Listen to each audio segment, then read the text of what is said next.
Kažete vi meni, gospodine Đinđiću, kako sam ja vama ovako direktno odgovorio što se tiče JUL-a. Kažem, JUL je patriotska partija i sada vodi patriotsku politiku. Da li je Bill Clinton ratni zločinac? Ja ne razgovaram na tom nivou. A čekajte, ali ja sam ovo se razgovarao na vašem. Pa ja sam ono što ste vi... Ja sam vas suočio sa vašim... Molim vas, ovo je sad moje vreme. Ako hoćete da se uključite u ovih mojih 5 minuta, ja vas pitam, ali očekujem odgovor sada ili ne. Ja sam vama odgovorio sada. Odgovorite mi odmah sada ili ne. Ja sam vama odgovorio. To je pitanje koje treba da utvrde sudovi, a pitanje koje ste vi rekli pre 2 godine i danas je pitanje koje utvrdite vi. Da li je Medlin Albright ratni zločinac? Isti odgovor. Da li je Tony Blair? Isti odgovor. Ja nisam sud. Nećete da će da utvrdi. A čekajte, ali znate da su ubijali srpsku decu ovde? Da li je kancelar Schröder ratni zločinac? Da li je nemački general Reinhardt ratni zločinac?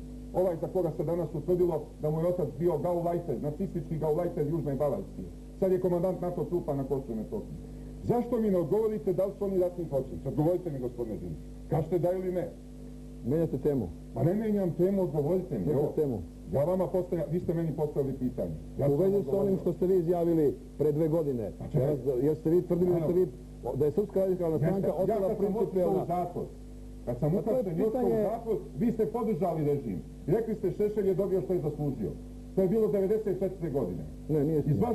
Kako, vi ste lično rekli? Ne. Ne, nije istina. U svojoj knjizi sam objavio isečke i štampe gdje ste to rekli. To je istina, to ste rekli. A iz vaše stranke su učestvovali u tome kao lažni svedoci. Kad je bio u vašoj stranci Desmond Tutu.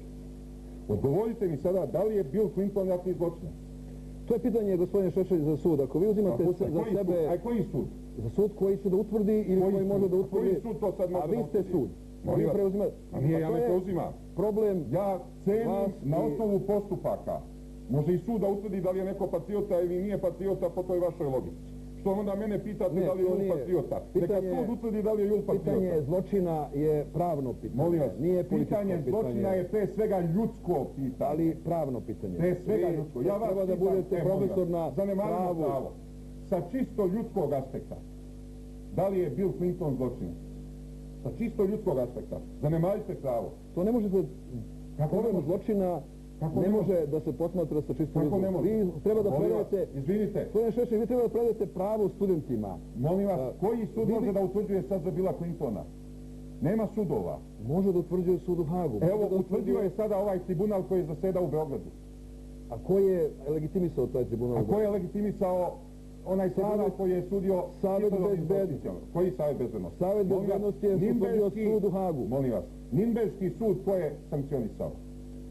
Zemlje, učesnice u Drugom svjetskom ratu, pobjedice Amerika, Engleska, Rusija. Zemlje koje se suprotstavljaju američkoj agresiji, odnosno istaknuti intelektualci. Na takav način, nema pravnog osnova. Vi nećete da se izjasnite da li je Bill Clinton zločinac. On je ubijao srpsku decu, bombardovao civilne ciljeve po Srbiji. Prošlo mu je 5 minuta. Nije još prošlo, nije još se čulo. Se čulo. Nećete da kažete da li je kancelar Schröder ratni zločinac. Šta to znači?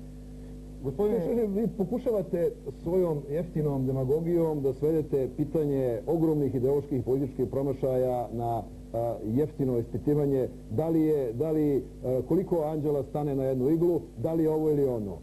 Ko kaže da anđeli stoje na igli? Pa to je pitanje u 12. veku bilo najvažnije pitanje u scholastici, kao što vi pokušavate u vašoj političkoj scholastici. Najvažnije pitanje u scholastici je bilo koliko magarac ima zuba, gospodine Đinđić. Ne, nego koliko anđela može da stane na jednu iglu, pobegli ste bili sa tog časa ili se to kod vas u školi nije učilo. U svakom slučaju... U jezuitskoj školi su izgleda velo. Ne, nego na fakultetu, Filozofskom fakultetu u Beogradu. Gospodine Šešelj, pitanje rata koji je zadesio našu zemlju i agresije koja je zadesila našu zemlju i žrtava koje su zadesile našu zemlju i u ovom ratu posljednjem i u ovih 10 godina i u svim drugim ratovima je kompleksno političko pitanje. Ako posljednje pitanje, da li je Slobodan Milošević ratni zločinac time što je poslao momke na minska polja bez ikakve pripreme? Da ih je poslao? Poslao ih je u Slavo... Vojnici Vojske Jugoslavije su 1991. godine mobilisani u Srbiji pod generalima koji su bili Slovenci i Hrvati i koji su slali bez ikakve obuke... Kako ih je Slobodan Milošević tada mobilizao? On bio predsjednik Srbije i mogao je to da spreči. Ma nije, tačno je mogao ništa. Svetla i njemu opasnost od vojske. Možemo li da krenemo upravo za ono što je... Samo neko povi... Moramo nešto da razjasnimo. Jeste vi Srbi, gospodine Đinđić? Jesam. Državljani ste Srbije i Savezne Republike Jugoslavije. Da li je po vašem mišljenju svako onaj ko bombarduje vašu otadžbinu zločinac? Gospodine Šešelj, to su metafizička pitanja. Kako metafizička? Bombe su krajnje dinamična jedna stvar. Kakva metafizička pitanja?